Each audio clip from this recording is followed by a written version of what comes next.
The trial conducted before this tribunal began over 8 months ago. The record of evidence is more than 10,000 pages long, and final arguments of counsel have been concluded. Simple murders and atrocities do not constitute the gravamen of the charges in this indictment. Rather, the charge is that of conscious participation in a nationwide government-organized system of cruelty and injustice in violation of every moral and legal principle known to all civilized nations.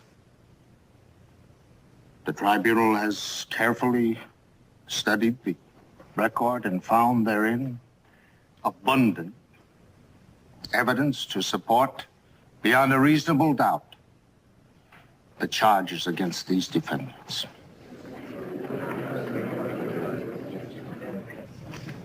Herr Rolfe, in his very skillful defense, has asserted that there are others who must share the ultimate responsibility for what happened here in Germany. There is truth in this.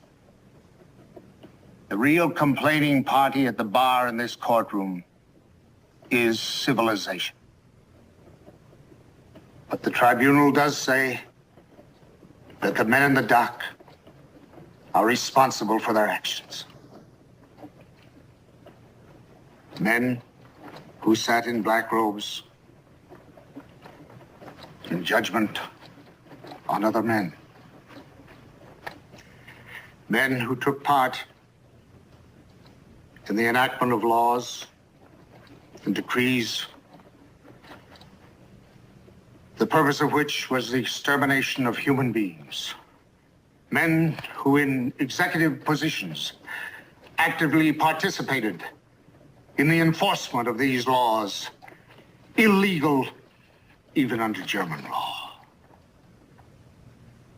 The principle of criminal law in every civilized society has this in common. Any person who sways another to commit murder, any person who furnishes the lethal weapon for the purpose of the crime, any person who is an accessory to the crime is guilty.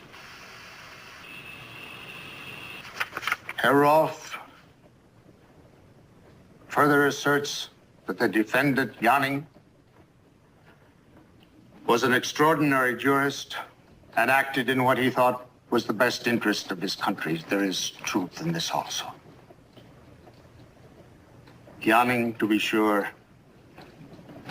is a tragic figure. We believe he loathed the evil he did. But compassion for the present torture of his soul must not beget forgetfulness of the torture and the death of millions by the government of which he was a part. Janning's record and his fate illuminate the most shattering truth that has emerged from this trial.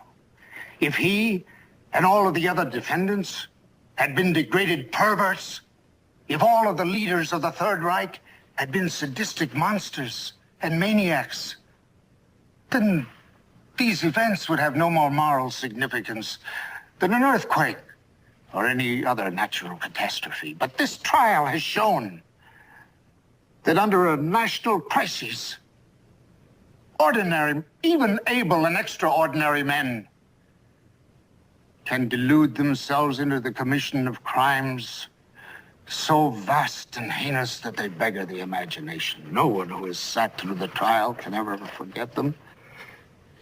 Men sterilized because of political belief, a mockery made of friendship and faith, the murder of children. How easily it can happen. There are those in our own country, too, who today speak of the protection of country, of survival. A decision must be made in the life of every nation at the very moment when the grasp of the enemy is at its throat. Then it seems that the only way to survive is to use the means of the enemy, to rest survival upon what is expedient, to look the other way. Well, the answer to that is survival as what? A country isn't a rock. It's not an extension of oneself. It's what it stands for. It's what it stands for when standing for something is the most difficult. Before the people of the world, let it now be noted that here in our decision, this is what we stand for. Justice, truth, and the value of a single human being.